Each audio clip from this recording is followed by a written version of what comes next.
Muitas vezes, nessa jornada da maternidade, nos encontramos sozinhas, em meio de um mar escuro, à noite. Eu acredito que se cada uma de nós acender a sua lanterna, a gente já não se sentirá mais sozinha e não ficará mais tão escuro. Essa é minha lanterna para você, dizendo que eu também estou aqui e que eu te vejo.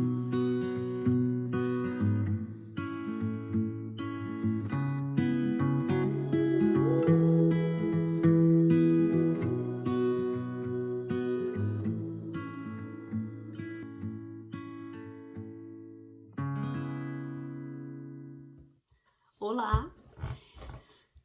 Hoje a gente vai falar um pouco sobre a prática da escutativa. Então, do meu relato, né, o que tem sido a minha experiência e como que eu tenho lidado com essas dificuldades todas, e as alegrias também, claro. Para mim, a escutativa, o mais difícil é que pra gente conseguir escutar, a gente tem que conseguir calar. A gente tem que entender o poder do silêncio. A gente tem que deixar o silêncio acontecer. E eu que sempre fui muito agitada e sempre ocupada e bem assim, naquele negócio que eu falei do mundo yang, né? Muita coisa ao mesmo tempo, tudo ao mesmo tempo, muita energia de fazer, de ir, de falar, de pensar, tenho opinião sobre tudo. Foi um exercício bem grande o do silenciar. De silenciar não só a boca, né, mas a mente. De silenciar de verdade a mente para conseguir escutar. Ou para conseguir observar o que está acontecendo ali. E esse, de novo, é um passinho pro lado que a gente dá, que na verdade é um grande passo que a gente dá para todas as nossas relações, porque falta muito no mundo a gente conseguir ouvir as pessoas, a gente conseguir ouvir uns aos outros. E claro que falta, né? A gente não foi ouvido, a gente não aprendeu a escutar, porque a gente também não foi ouvido. E nessas horas é que eu penso quão importante é esse movimento da gente realmente fazer uma educação de forma consciente, de forma muito consciente e não só reativa, né? Voltando lá na frase do Jung, então acho que enquanto a gente não trouxer para consciência o que está no nosso inconsciente, a gente vai se deixar governar por isso e chamar isso de destino. Então é importante a gente sempre lembrar que a gente sempre tem escolha, mas para que a gente faça essa escolha, a gente tem que estar consciente da onde a gente está vindo, do que a gente está replicando, né? Ou do que a gente traz de aprendizado. E para mim, então, enfim, esse exercício do silêncio foi bem impactante, ainda é, eu ainda preciso exercitar isso muitas vezes. A minha terapeuta também falava, a palavra é de prata, mas o silêncio é de ouro. E é verdade, né? É no silêncio que a gente dá espaço para que as coisas aconteçam. É no nosso silêncio físico mesmo, né? De não estar falando com a boca.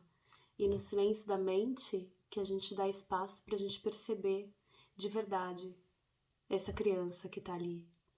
Esse serzinho, esse indivíduo que não é uma extensão da gente, que é ela mesma.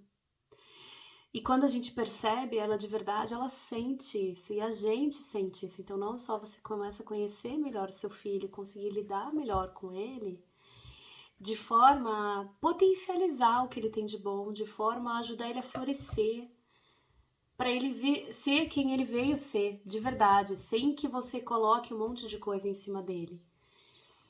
Então, não só isso acontece, como a gente também dá espaço para que eles falem, para que eles mostrem, né? Às vezes não é realmente com as palavras, criança, especialmente criança pequena, a gente aprende muito em observar eles no silêncio.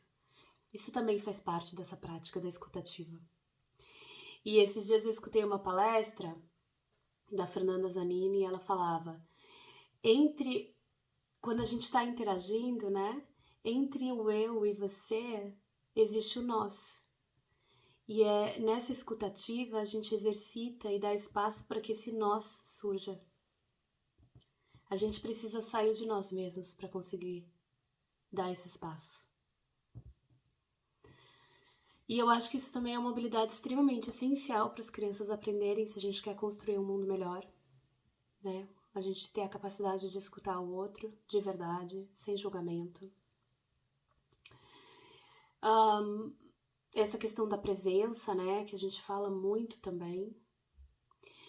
E eu acho que também aqui tem uma questão da gente não escutar só com o ouvido, né? Mas da gente conseguir escutar com o coração. E nesse curso da Desescola que eu tô fazendo, lá eles falam que a gente escuta com esse chakra aqui, com o chakra laríngeo.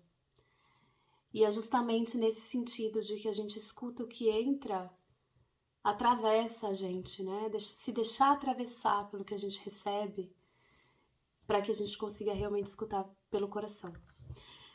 Então, aqui hoje acho que eu tô mais filosófica, né? Nas dificuldades da prática, mas acho que se for ficar bem com o pé no chão, assim, praticamente é isso. Eu nunca soube calar a minha mente para poder realmente escutar o outro. E isso, para mim, na prática, foi o mais difícil.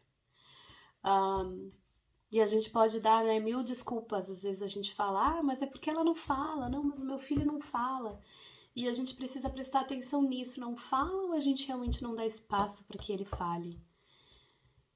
Será que a gente realmente faz perguntas curiosas de verdade, querendo entender? Ou será que a gente faz perguntas só retóricas, já sabendo o que a gente quer escutar?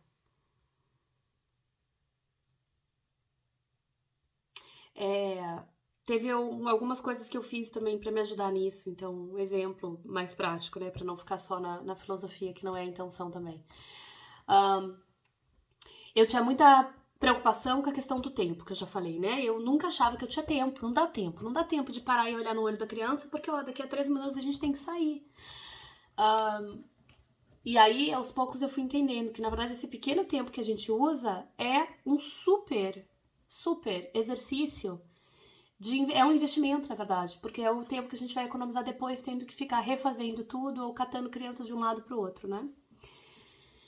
E aí, tem uma história aqui, teve um dia que eu fui buscar a Júlia na escola, e como todo dia, né, a gente vai, ele pega as coisas, né, põe o casaco e tal, pega a mochila e sai. E ela tava extremamente grossa comigo. Extremamente grossa. Eu fui encostar nela pra fechar o casaco dela, ela gritou. E me empurrou e tava brava, e não queria carregar a mochila, não queria isso, não queria aquilo. Tava bem assim, estranha, sabe? E eu tava com muita pressa. Nem lembro o que eu tinha. Tinha um compromisso que eu tava com muita pressa, eu tinha que pegar eles muito rápido. Darará. E aí, nessa hora, eu já tinha aprendido que, tipo, na verdade, às vezes, quando tá assim, o tempo que a gente perde, entre aspas, é, na verdade, um investimento. Então, o que eu fiz? Eu tava com o Arthur também, então coloquei o Arthur na cadeirinha. E aí, dei a volta no carro, enquanto a Júlia tava toda brava, não tinha nem colocado a cadeirinha ainda.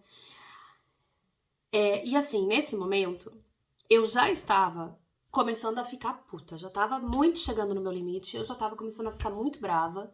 E eu sou bem colérica, tenho os temperamentos da antroposofia, eu sou bem, tipo, característica colérica, de ter essas explosões.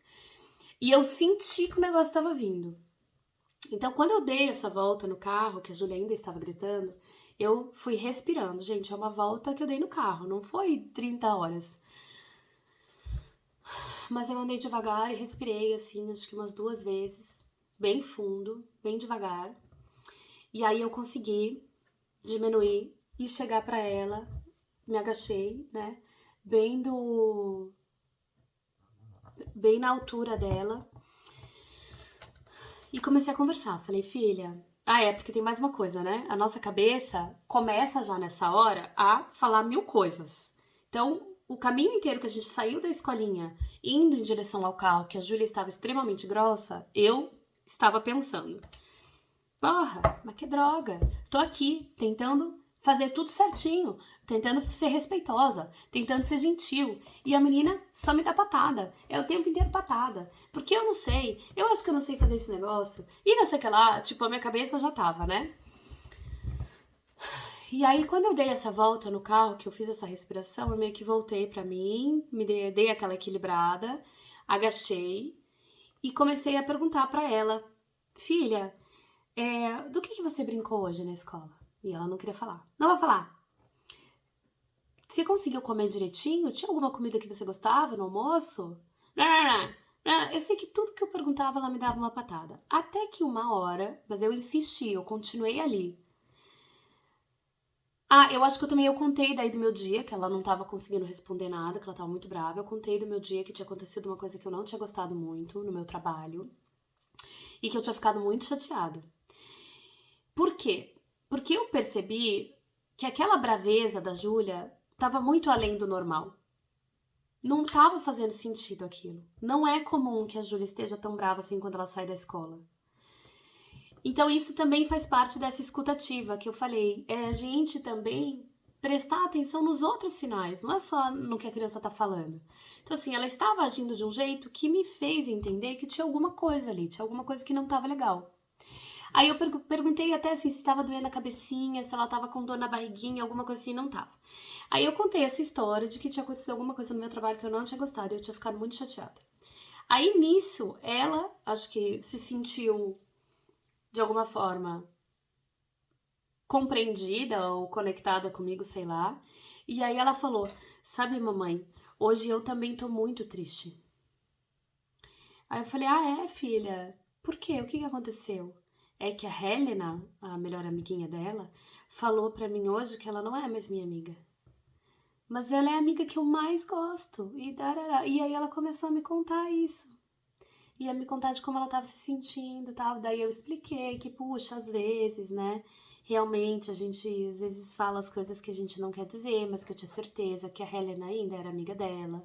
Às vezes ela tinha ficado brava com alguma coisa e não sabia explicar isso direito, blá blá blá. Gente, eu juro pra vocês. Deve ter durado tudo o quê? Uns 5 minutos, 10 minutos no máximo. E a gente terminou a conversa com a Júlia me abraçando e já perguntando: mamãe, o que vai ter de jantar? Mudou da água pro vinho, assim, muito rápido. Se eu não tivesse gastado esse tempinho ali, o que ia acontecer? Ela ia continuar sendo extremamente grossa. Eu ia com certeza perder a minha paciência, porque eu já estava perdendo, eu já estava no meu limite. Eu ia estourar com ela. Eu ia chegar em casa com 2 crianças, tendo, eu não lembro se era uma reunião no telefone que eu tinha que participar, um negócio assim, tendo que fazer alguma coisa que era muito importante que tinha horário, com 2 crianças, sendo que uma ia estar mal-humorada, e aí quando um tá mal-humorado, ele normalmente vai pegar briga com o outro, vai provocar briga. Então, provavelmente a Júlia ia ficar provocando o Arthur. Eu não ia conseguir lidar, eu ia começar a gritar, eu ia sair totalmente do que eu acredito que é o certo. E isso, entendeu? Então, nessa escutativa, a gente começa a perceber isso, que quando você tá atento ali, você vai pegando sinais e você vai, antes da coisa desgringolar de vez, você consegue fazer alguma coisa. Então, de verdade, é um investimento. E aí aconteceu uma coisa muito parecida, mas com o Fernando. Então, o Fernando chegou em casa, tinha ido buscar as crianças, chegou em casa bravo, azedo. Aí, e não queria conversar direito também. Aí, o amor, o que aconteceu? O que tá acontecendo? Não, a Júlia, tô toda aí brava, fica só me dando patada. Aí eu contei pra ele, né, do que tinha acontecido nesse dia e tal. E aí eu mesma fui lá falar com ela. Aí sentei com ela no sofá. Dararara.